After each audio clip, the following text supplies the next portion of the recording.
Greetings, YouTube. Today I'd like to talk about the movie The Descent. The sequel, The Descent Part 2, is going to be released shortly, which got me thinking about the original. My wife and I saw it when it was released in the theaters here in America. Now I'm going to talk about this. There will be spoilers inside and contained therein, but this movie's been out for a while, so I don't think I'm really going to shock anybody. I like the idea of this film. A group of women decide to go caving, and the relationships they had before and during this event were powerful and interesting and would have made a good, dynamic thriller all by themselves. But the film takes a left-hand turn, and I think it was a mistake. The basic premise is that a woman has suffered a horrible tragedy. Her husband and her daughter were killed in a car accident, and she's devastated. A year later, she gets a request from her best friend to come on this expedition, kind of come out of her shell, to start socializing again, to start interacting with the world. And this woman has put together a team of 6 women who are going to go caving. Now, some of the subtext context going on here is that this woman, this tragic widow, is being invited to this by her best friend or best former friend. And you got the idea in the beginning of the film that this best friend was kind of interested in her husband, and there may have been bad things involved for her marriage if this best friend and she had remained together. So there's the dynamic there, a strange vibe. But they still do generally seem to care for each other. The choice of going caving is surprising to me, because caving is a dangerous pastime. It's possibly the most dangerous pastime I can think of. The only one I can think of that's even more dangerous is cave diving. Because caving is a lot like mountain climbing, cliff climbing, except you're in a cramped space and at any moment rocks can fall on you and crush you. It's not for the faint of heart, and it isn't for everybody. I thought it was a strange choice, but an interesting choice for the film. So they get to this cave site, and the expedition leader, this best friend, has told them they're going to go try out a fairly well-known cave, low-level, simple, good, break people in kind of a place to go. They get there, and it's a pretty much pristine site.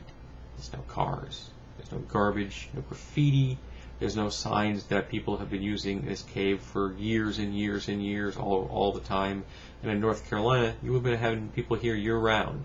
Nobody. That should have been a hint that something was up. So they decide to crawl into this place, and they get passed through a very narrow spot, a bottleneck. And while doing this, the last person in line crawling through this section hits something, and the bottleneck collapses behind her. They all get out of this and into a larger room, but they're stuck. Their only means of entrance is now blocked off. Which is when the leader of their little group tells them that actually this is a brand new cave system, no one's ever been here, and she wanted to help them discover it. That's insane. This woman has signed these people up for a death pact. This is a suicide mission. There isn't any realistic way that these women would have ever gotten out of this place. So they panic. They eventually calm down, realize we got to find another way out of here. They start looking around. And again, this would have been a great thriller all by itself. I would have been so happy if the director had just gone with this right up to the end. I think you could have had just a great movie. But they decide they need a horror element. And the horror element they add in are blind, albino, cave-dwelling, mutant humans. This is dumb. There's no way you could have gotten these things in your cave system. Humans have only been in North Carolina for about 18,000 years, which is not enough time for a breeding population of humans to be isolated in a cave system. And you'd need 15 couples or more to get a viable breeding population. Spend their entire 18,000 years in the cave system and begin to evolutionarily adapt to the cave lifestyle. Not to mention, there isn't a cave system on the planet that has enough biodiversity to support that many people. So right then, it's a non-starter. It's just silly. You've now gone off the deep end from horror into just dumb. But they go with it anyway. But later in the film you find out that these things hunt outside. They leave the cave system. So they're not isolated. If they are isolated, there's no evolutionary pressure for them to become blind, albino, cave-dwelling mutant humans. They would have just been Native Americans living in a cave. And when the Europeans showed up, they would have either been wiped out or displaced, just like all the other Native Americans.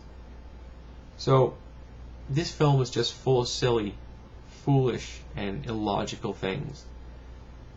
I really wish they had stuck with the conventional storyline. I think it would have been a much better film. I couldn't get past how dumb these mutant humans were. It just made no sense whatsoever.